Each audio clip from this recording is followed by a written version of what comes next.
So I want to, I guess, talk about the kind of the pessimism around democracy, I guess, and usually because this is the kind of cynicism which fascism. I wouldn't say that this is the main thrust of identity politics, and the kind of the convoluted, hypocritical racism that they are so entracted into, kind of. Because they're kind of fighting against their own cognitive dissonance to save themselves from being labelled racist, so they have to promote the project quite viciously and radically. So it's this kind of internalized confusion that's promoting this kind of radicalization of everything must fit the simplified narrative, and therefore creating this kind of huge consciousness around racial essentialism. It becomes this kind of prominent cultural touchstone for some tyrant and authoritarian project to centralize institutional power and to kind of create something that is capable of pandering to that ideology, something that's capable of orchestrating and regulating from the top down, and kind of enforcing some kind of cooperation in terms of this ideological currency of engineering some kind of statistical equilibrium, which has all these layers of psychological, a kind of psychosocial virus built into it. It's kind of, well, if everyone runs off the same operating system, then that will be indistinguishable from success and progress.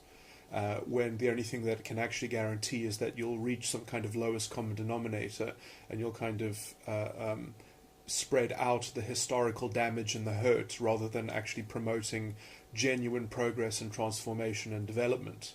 That these ideas that those two things are indistinguishable is, that's a conflation. It's an oversimplification made from this ideological structure. But I will say that there is something which, I mean, technically liberal values and the current conception of democracy is actually good enough in terms of what I'm about to talk about, because what I'm about to talk about is not a critique of liberal values or democracy, because humanity essentially already has the tools to fix every problem, let's just say.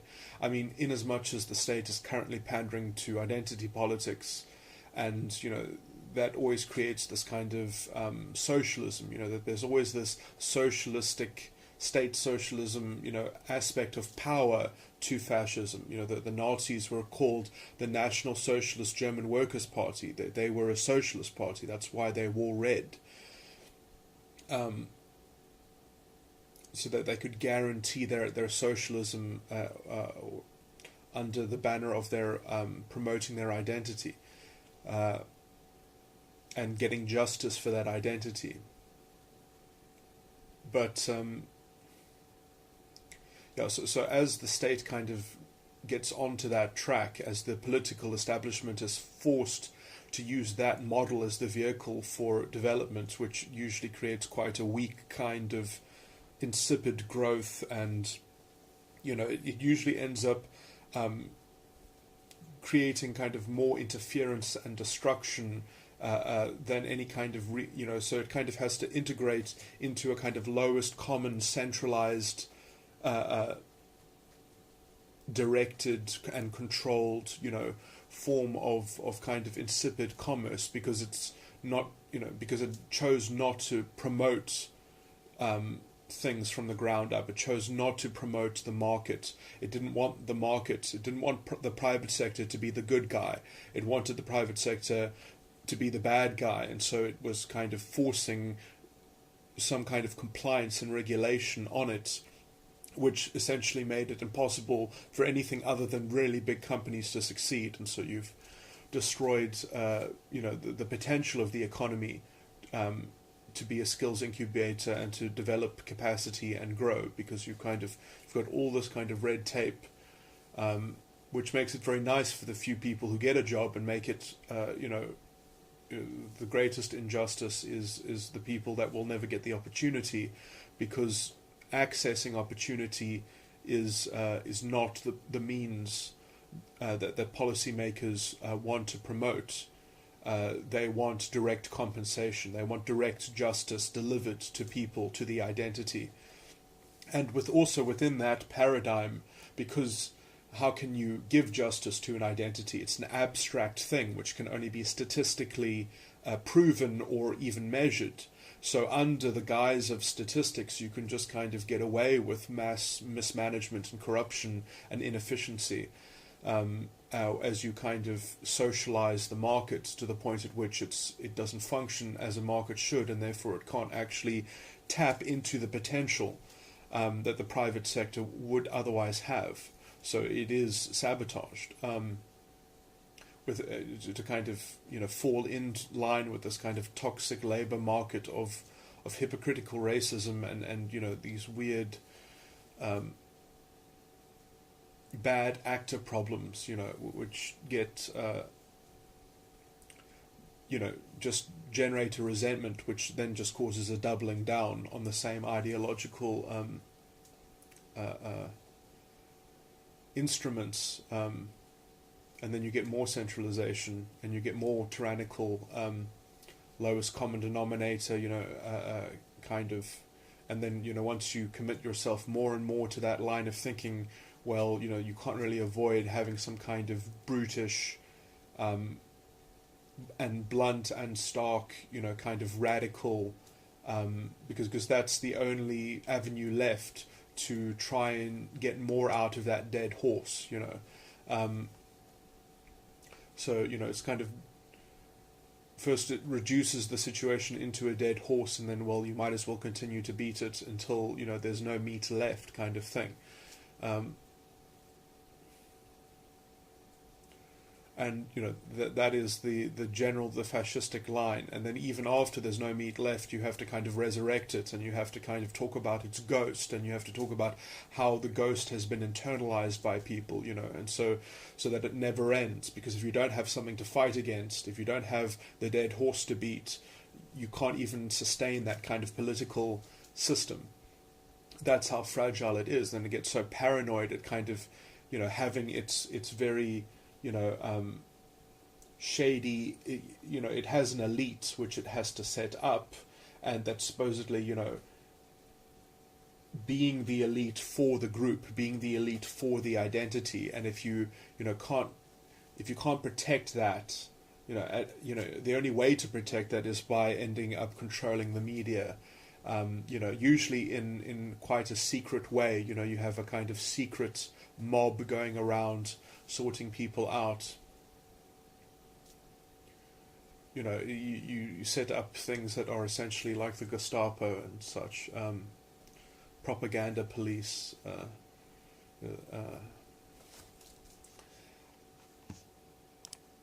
The definition, I've got a definition here of, it's a very good definition of fascism. Fascism, a governmental system led by someone having complete power, which forcibly suppresses opposition and criticism and controls all industry, commerce, etc. And usually this can only be accomplished by advertising the leader as representing the shared identity and will of the masses, which are then coerced into acting as an infantile amalgamation of the oversimplified reduction in their identity essence of their humanity, forsaking all liberal values so that they can counteract some fascist scapegoat identity that is always the prime cause and reason sufficient for depending on a paranoid and tyrannical concentration of power. The ideology is a parasite to the notions of liberty, which it has to constantly undermine and undercut, which are labelled as the source of danger and infiltration.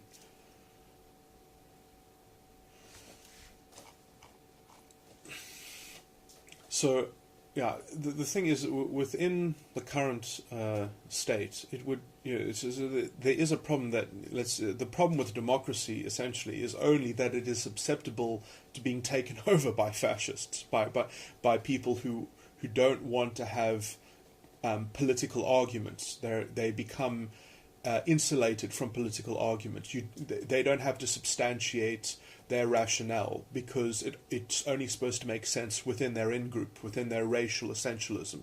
They can only, they don't have to justify what they feel, and what they feel comes from their racial identity, so it's this, and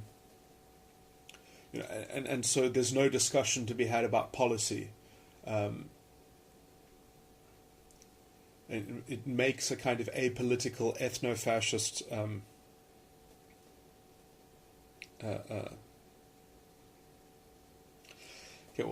so I would say, in a sense, the only way to guard against that is to set up within the state, let's just say, because in a sense that is the lowest common denominator possible, is kind of everyone being taken over by some kind of racist mental virus, which this is. And it's funny because this is what they accuse the system of being in terms of its structural racism, and that the only way that you can even start to see it is by implementing a cultural orthodoxy, that cultural appropriation is the worst kind of thought crime, that it is impossible to negotiate your identity and your culture on your own, that you are defined by your historical inheritance, that there is no creativity and adaptation or synthesis capable, that you have to, the only vehicle of salvation is to promote your in-group value system, which can only be shared and communicated effectively within itself. And what does this do for people who are themselves mixed, who, and I would even argue that the conditions, the technological conditions, the kind of, the conditions of inherited capacity and potential that we have, the potentials of knowledge, all these things are mixed conditions. They come from a mixed past of, to even delineate something about it that's an evil history and a good history, or something like that, or a kind of perpetrator and victim.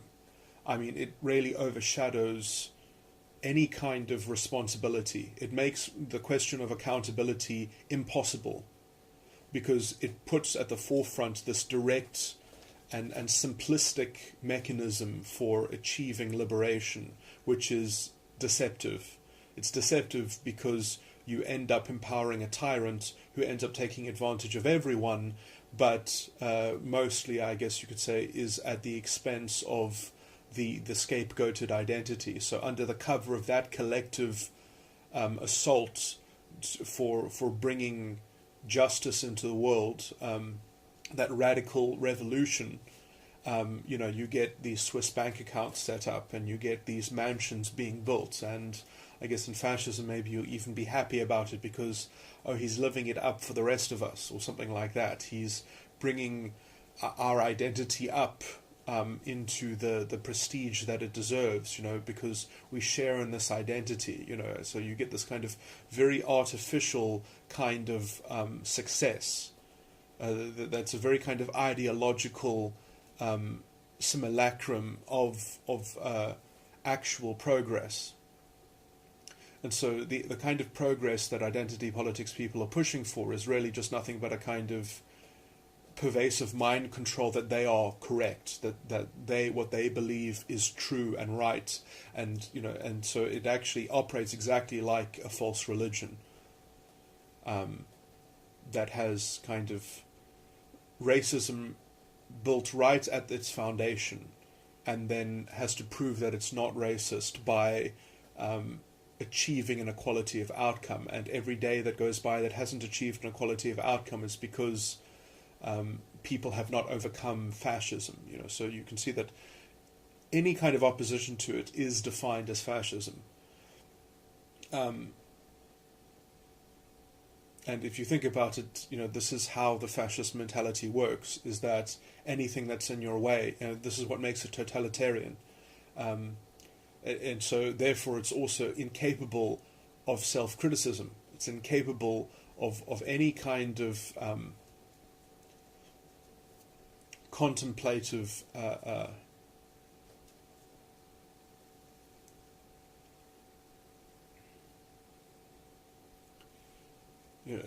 once you start on that journey, you belong to the cult of identity politics, and the only way that you'll ever get away from it is if you say, oh, I was abducted by a cult leader in a bunker for 20 years when I was a child, and then I escaped. That's what you have to end up, unless you tell yourself that, you have to get out of it like that. That's the only way to get out of it. You have to, it's like going to rehab. You have to say, my life, was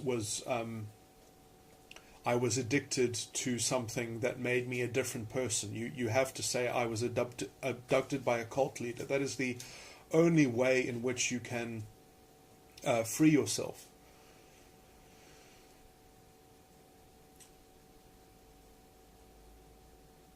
Because it does have this kind of very cheap and convenient shortcut that you can just feel morally more sophisticated, because you can just say, no, you're not working to directly implement equality of outcome, therefore you are the problem, you are institutionalized racism. It's way too it's too cheap, because you don't have to know anything about reality or practicality. You don't have to know anything about the present. You only have to have this fixed moral absolute certainty about the past, and then you just have to project that certainty about the past, which is always a kind of oversimplified mythological version of history, and you just have to impose it into the present and make that the thing that you are working against in the present. So it's this disgusting projection that makes you feel a kind of which essentially only a tyrant could ever treat people like the effects of history, because only if you have an authoritarian tyrannical system can you make someone actually have the power and the responsibility to fix things in terms of their history. So liberal values can't do that, because you will literally have to destroy all liberal values to get to the point at which you can implement policy that does that. And a lot of people use a lot of apolitical pressure to try and engineer this, and all they are doing essentially is building up the conceptualization of racial essentialism. They are wanting everyone to think of society like the fascists think of society, and then they have a crossroads. They have to either if that's what they believe, if that's the kind of the racialism that they're going to buy into, they have to either choose to be, at the moment of believing in that, they have to either be a mindless slave for pushing for equality of outcome, because if they don't push for equality of outcome, then they will be racist, because they believe in that the races are different. So if they don't want an equality of outcome between them, then they can't prove that they're not racist according to the ideology of the social justice movement. All because they don't want to look at the present in non-racialist terms, because that's just too difficult, because then they'd have to learn about economics, or they'd have to learn about, what is possible. They would have to learn about, what are the different advantages and disadvantages to different belief systems that are put in practice, different ways of raising children, different ways of doing anything. It would create opportunities and possibilities which aren't, when you have to consider those sorts of things, when you have to get into the realm of ideas and the contest of ideas that you can't just find a shortcut through, then, things become impossible to just find the shortcut.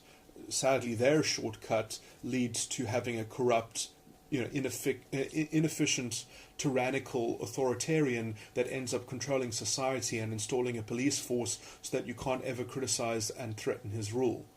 I mean, it's like, would you ever believe that if the economic freedom fighters in South Africa, if Julius Malema ever became the president of South Africa, do you ever think that there would ever be a political party other than that ever again?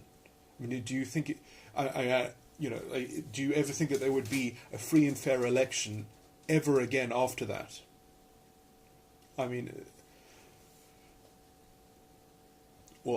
technically one wouldn't be possible, because it wouldn't be possible to probably oppose, you wouldn't be able to live and criticize the regime.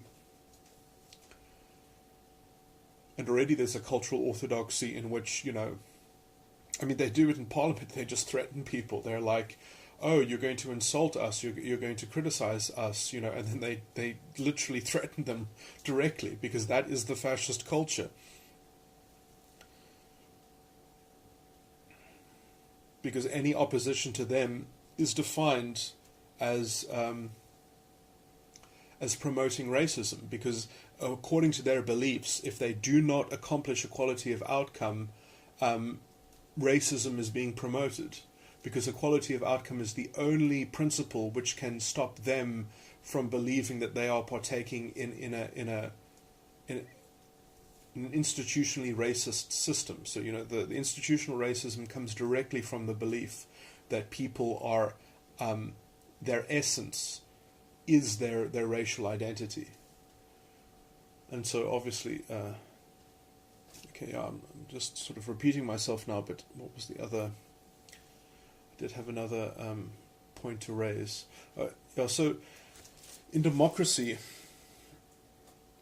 obviously when you're being threatened like this, it's when democracy is threatened like this, it's the worst kind of takeover, because it is disgustingly antithetical to democracy itself, and yet democracy seems prone to it when you don't have a functioning media and you don't have a functioning system which is actually trying to control this stuff, or because technically if there were things that were working properly, like the public protector, there would probably be some kind of there should be some kind of fight and kickback, and the judiciary is going to be the biggest challenge for the fascists, because it's just not set up for them. It's not set up for legal positivism. At least the South African judiciary is probably the most anti-legal positivistic legal system in the world. It actually has the Roman Dutch substantive law, and it's made for a republic. It's much better than even the American system. But obviously it's only as strong as the people who are, they can just move around the person. That's what legal positivists generally do, is they just kind of have they appoint new judges or some such thing.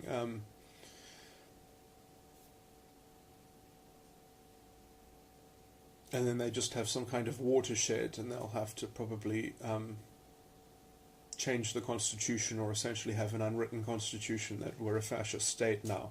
But anyway, when things get this bad, my solution doesn't even work. But I would say that my solution is, because it only works in terms of liberal values, is that you just be responsible for your own life, and you set things up within the state. You don't challenge the state at all, but you just kind of create a functional alternative model to things. And there's nothing stopping you from doing that. And then as soon as you have, let's say, some kind of functional entity, then it's capable of, let's say, raising its standards within itself. And so it's not prone to this kind of lowest common denominator. Because if you try to improve the political state of an entire nation, you're basically fighting against the kind of the lowest common denominator mediocrity. So if some populist is going to pander to people by promising them free things, essentially the policy that is the best in the short term and the worst in the long term is going to be the policy that populism is going to be prone to. So, and you see this in so many democracies that, this could be fixed within democracy with some kind of judicial structure overlay, in terms of that you have to take into account the future electorate. That there are kind of people who are not yet born. And you can't just kind of live it up in the present while you're effectively developing in a way that's going to be a lot worse. You're going to effectively be creating a worse situation, or you're not going to be doing things as effectively as you could. So in a sense, you're privileging the people in the present because of whatever reason, and you're not being responsible for the people in the future. Yeah, that's, I don't know if people can follow so well, but that's quite a... So in a sense, there is a level at which some social justice thinking, in terms of how they conflate the history onto the present, I do the same thing. Obviously, I've got no racial essentialism, or you could say starting from non-racial essentialism, I conflate the present with the future, and that's where I see injustice, that if you're not actually maximizing the future, in terms of seeing opportunity in a non-racialist way, which forces you to engage with everyone's real issues and real problems, and working on the problems that can actually be solved. If you don't sort of make the able more able, if you're trying to do some kind of crazy, inefficient use of resources just to kind of give compensation to a few people while leaving many unemployed, it's just...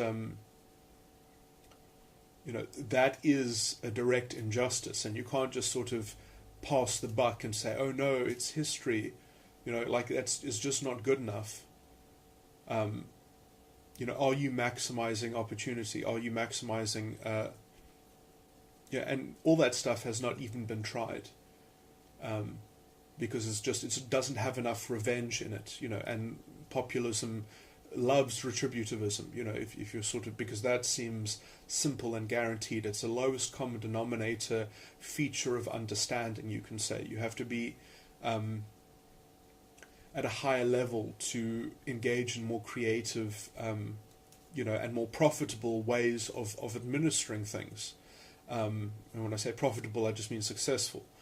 And so my solution on some level is that if people set up alternative living arrangements on some level, and they do this within the market, they do this within liberal values, they do this using their own private property, they don't try to steal things, they try to essentially construct a buy-in Marxism, in that they can sort of transcend the market without having some kind of tyrannical takeover. And in fact, maintaining the market might even be much better, because then you can buy things from it, and you can have some form of trade. And so, until there are other independent functioning models that you can perhaps have direct trade with, you can sell things to the market and buy things from the market as you might need to. But obviously, I would say the end game is to try and set up everything in shop or in house, and then have a system that's capable of generating surplus to the point at which you can concentrate your capital investment, because it's capital investment that leads to greater productivity and less labor input. So essentially, within your alternative model, you could cut down on any kind of obviously that has its own problems, because if you remove the market internally, at least, you have to come up with how people are going to relate to one another culturally and socially, which hasn't been worked out yet. And I would say that only people that are at quite a high level of liberty and liberal values and a kind of philosophical wisdom, and that's capable of generating a culture that's sustainable, that becomes its own challenge. if you do make labor obsolete to a very large extent, what are people going to do, and how are people going to measure their status and select, romantic or other, how they're going to treat each other. I mean, I'm not saying that this is going to be necessarily, it's going to be a new condition, it's going to be a new thing, and so, that requires a whole different measure of culture and understanding and developing, which, sadly, you can't tap into any of that stuff, because you have to already kind of be on that page to start, really getting the ball rolling in terms of apportioning resources in an intelligent way that isn't just based on some kind of revenge emotional logic. So it's kind of the capacity and the interest to operate in something that is not a zero-sum game, like identity politics, is a kind of we need to incorporate ourselves into the ultimate zero-sum game of power, and when we've equalized it, then you've realized that you actually haven't done anything. You've actually made the situation worse. And usually you've made the situation worse just that you can continue to prove to yourself that the conspiracy and the institutionalized racism was so real that it ended up destroying you, rather than actually admitting that your interface with so-called institutional racism is just a load of bullshit. Is just a load of imagining the history to be repeating itself into the present, so that you could have an excuse to obsess about that and obsess about revenge for that, instead of actually dealing with reality. And so that you didn't have to challenge yourself in adapting any kind of culture or adapting any kind of, no, revenge is a simple thing to do. Let's keep it simple, stupid, and that's what you end up doing, is you end up propagating a kind of, in fact, you'll end up enforcing stupidity within your in-group, because they're not allowed to think in terms of culturally appropriating anything outside of their group. They can't internalize things that are part of the evil identity.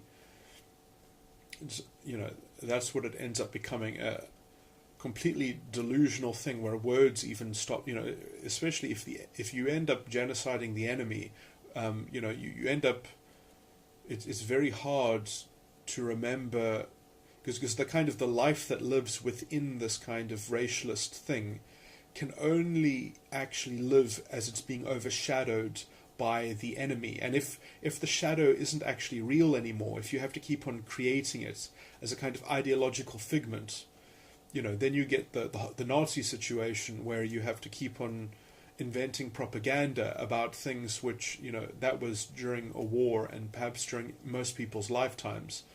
But the children that grew up in Nazi Germany, they already realized that their parents were stupid and pathetic. I mean, there were many children who could see through the system, and they just thought that everyone was crazy and delusional. The kind of the pathetic infantilism which people have to buy into from the state, and it kind of keeps them down, and it keeps them dumbed down.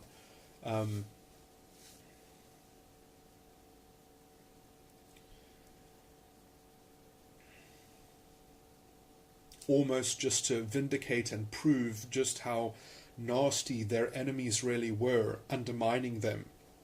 The kind of the institutionalized racist conspiracies that in the Nazi example, obviously everything was caused by the Jews.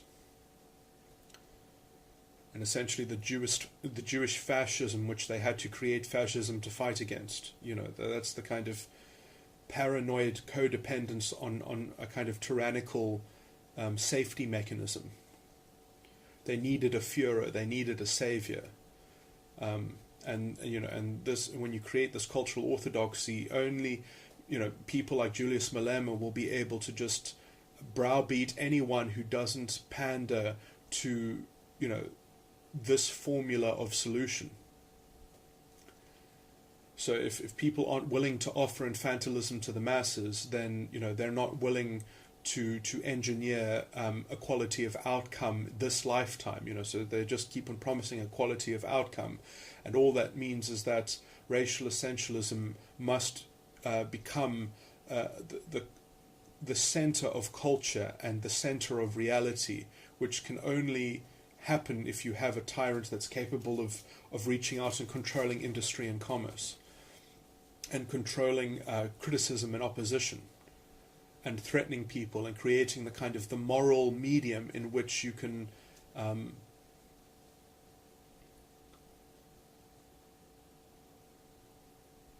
have a chance at having this ideology be the victor, the victorious and splendid vehicle of transformation, which when it actually happens on the ground, and when things are going badly, then you have to kind of find some kind of human sacrifice to keep on alleviating the pressure, so it always comes at the expense of kind of destroying what is, of destroying people's real social justice, of treating people as tokens and scapegoats. You end up having to manufacture a whole series of ongoing excuses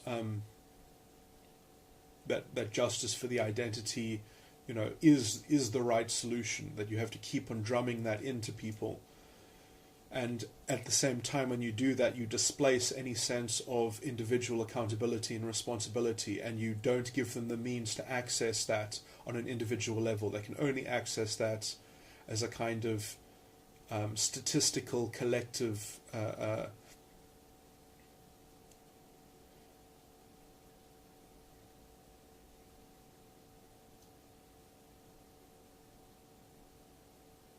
which, and then the ideology becomes what it's always been about, is the excuse for some very small elite group to prop up themselves under the cover of a kind of identity war. So, you get this kind of counter elite, which is the good elite, which essentially have all the worst aspects of any kind of elite, with the added problem in that they don't actually function naturally, because they aren't, like, let's say, a genuine elite. They are constructed purely out of revenge. And so, in fact, they are expected not to function as an ordinary, let's say, elite would, because an ordinary elite would actually have to organically exist within the system and perform some kind of task, whereas the task of the artificial elite is that they are there to kind of be the growing revenge solution. They are the progress that's measured in terms of how much destabilization is it causing, because they what standards were lowered, or what inefficiency was kind of, because it's that measure of inefficiency which shows how much the system is bending towards cultural separate but equalness, so that there's no universal way of measuring competition between the functionality of this good elite of and so essentially this is what ends up destabilizing the outcome of equality. So eventually the outcome of equality gets completely removed from the system, because people realize how stupid it is, and then they just go fully ethno-fascist, which you can only really go if you have a state with one race in it. So what they'll do is eventually they'll say, look, we need to just go fully ethno-fascist. Like, maybe everyone will still be separate but equal, but they must just be equal in another country. They can't be in the same country as us. So that we must just separate and go our separate ways. So they will.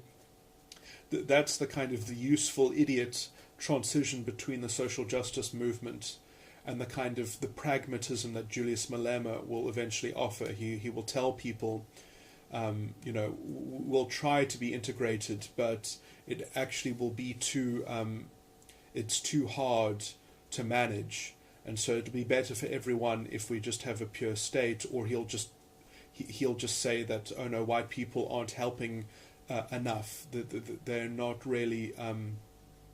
We need to prioritize helping the victims, and we can't be too sympathetic with people who are not going to fall into our grand plan and our grand authoritarian design, and they're not doing well enough, even if they might be trying.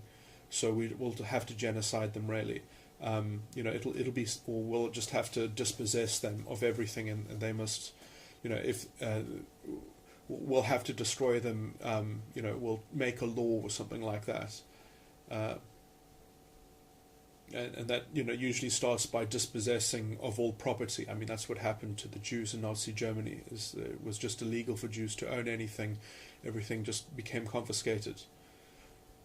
And this is essentially already the policy that's happening that's starting to be developed in South Africa.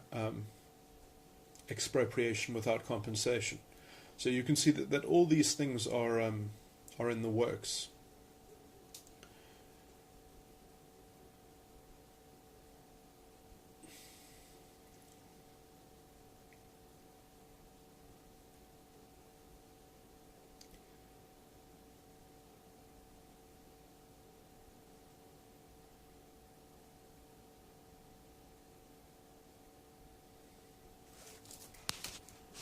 But yeah, so I mean, my model is, I guess, it requires democracy, I guess, but that if you have some kind of functional independence, as just an organization with its own members, and can create itself probably as a trust or as a corporation, it doesn't really matter, or as an NGO, and they set themselves up basically as some kind of economic community that is still integrated in society, still goes to the voting booth or whatever, but has a separate way of doing things economically, and that has enough, perhaps, functional independence to set up its own schooling system, that's separate, perhaps. And then at least has the freedom and the kind of the liberal freedom to improve its own situation without having to argue with other people, so they can sort of be more free in that sense, their vote,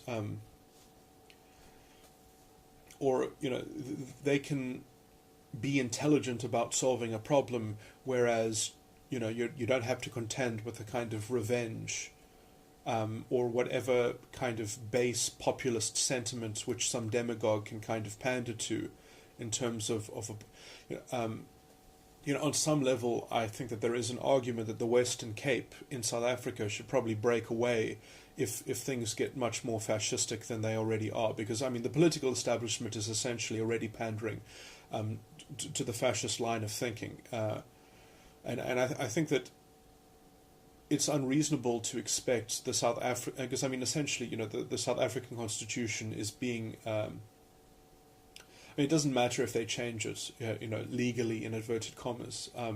The South African Constitution of 1994 is essentially being repudiated, and there is no reason why the Western Cape should have to be held hostage by a political establishment that is essentially run by fascists now.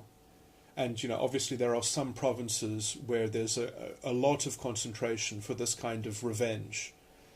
And why should one province be dragged down by other entities that essentially never believed in the new South Africa, that never wanted a non-racialist politic, that sort of under, I often think that perhaps, it would have been better if KwaZulu-Natal, just became its own separate state at the beginning of the new South Africa, because we wouldn't have had a lot of problems. this is completely speculative. It doesn't. I mean, this is just hypothetical. There's no point in complaining about it. But what's done is done. But one can imagine that there would have been perhaps very different policy put into place without that kind of aggravated, very kind of aggressive form of blind tribalism, I guess, which kind of diminishes the political debate about policy.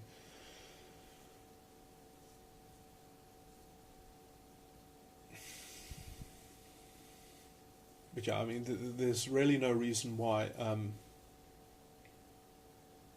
everyone should go down with the kind of the fascist ship.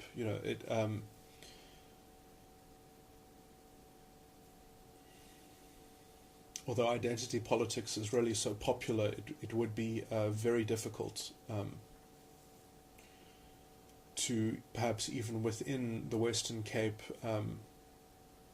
get enough support, because young people are especially very prone to this identity politics stuff, and they are, they have the free time to be very politically active, so it might even be too difficult. There might be too much of a kind of, if you have 20% of your population which really buys into this ideology, that really is for this fascistic way of organizing society. I mean, it's just, when 20% of anything is really bought into something, there are just too many people who will disrupt things, who will, destroy and burn things, who will make it too difficult. When the project, the grand project of equality of outcome is not being pandered to, and the fastest, most radical revenge form of so-called transformation is not being used.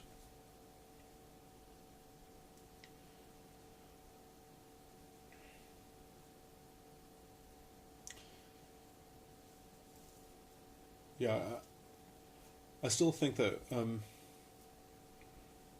the buy-in Marxism is the most sustainable way to create a model which is capable, after it sets itself up and is actually stable, it would perhaps have the knowledge and the capability to share its model with other people, and to perhaps help other people buy into similar models. So you would have a kind of purely freedom of association orientated set of clubs that exist to support each other, and perhaps and also perhaps even support the free market. Because if I was in one of these systems, I wouldn't want to collapse the free market and then have people who were depending on the free market with no alternative. I would want to keep these things alive. I would want to. I think this is also how you kind of get towards the Star Trek kind of arrangement. When you have enough responsibility and accountability within the system that's capable of collateral support, that's capable of and interested in helping other entities, sort of clean itself up, and sort of can actually offer real support, rather than just ending up pandering to kind of corrupt mismanagement in this kind of if you have a two-tier system of society, one where it's completely fluid in terms of like people exist in both tiers simultaneously, and so you can have people belonging to these alternative things while also having jobs, so they kind of have both, and the one is ending up kind of it's essentially like belonging to a club which you buy into and you help set up, and maybe you do some work for it, and it delivers you certain things which are made in-house, and so then you can work at designing and producing those things in a way that is perhaps even the most expensive way possible, but it's done so with the least labor input, and it's done so in a sustainable way, and it's capable of investing in those sustainable ways. So it's a kind of quality over quantity, and sort of focusing on technology which the market would otherwise be averse to adopting.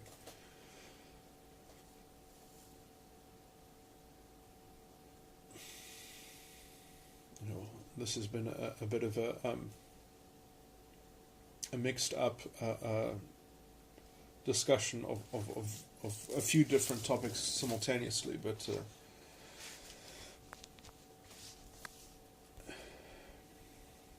at least then there would be a way in which people could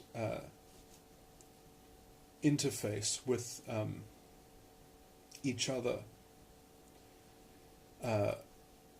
and have the functional independence to actually choose things, and not have things, not have this one-size-fits-all and the lowest common denominator democracy, which seems more and more incapable of supporting people from the bottom up and promoting kind of liberal responsibility and accountability, because it doesn't want to provide access, it wants to directly dispense benefits. And instead of promoting those benefits being generated sustainably by the people themselves, it doesn't want to tool people like that. It wants to make people the kind of the instrument of voting into power, the centralized orchestrating force that ends up controlling the whole economy.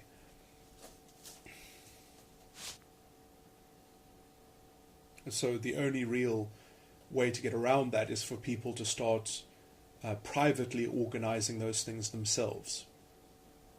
So essentially you are going to collectively buy a private farm, and you're going to make things, and then you're going to distribute the food amongst the people who set that up, and you're going to find a way of farming in such a way that you maximize the quality of the food and such. You see, obviously the only thing that threatens this is that you can't do things like this, you can't plan things like this when the government is at the at the stage at which it just wants to kind of socialize things without compensation, or just take things that it wishes for. So if you actually started to set up capacities like this, you would end up being the victims of a kind of state that would say, oh, well, we have the social justice on our side, and that looks very useful to us, so that will be ours now. We'll just send our thugs over and we'll steal it and we'll change the law.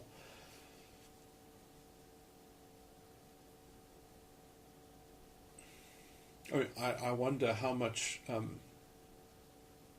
land reform could have been afforded without wasting all the money that was borrowed to basically prop up insane economic policies for the last 10 years, as people were stealing and corruptly, doing how much money has been lost to corruption and mismanagement that could have paid for land reform. It really is scary. All because, you can only see things in terms of revenge, compensation, while ignoring all the actual details of how things are actually operating in the present.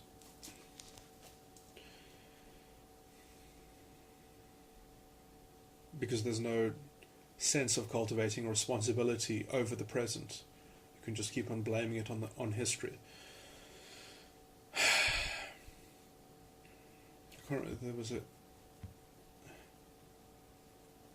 There's some level at which kind of common decency is the only solution to the kind of the never-ending cycle of identity politics,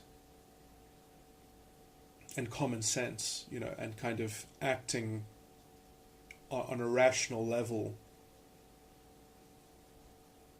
and using a kind of universal reasoning which you have to substantiate to other people, which you have to, and substantiation is not, you wouldn't understand your privilege. That is not substantiation. That is not a substantiation. That is a description or some low-level explanation that's part of an ideological system which, you know... Okay, anyway, I'm just repeating myself now.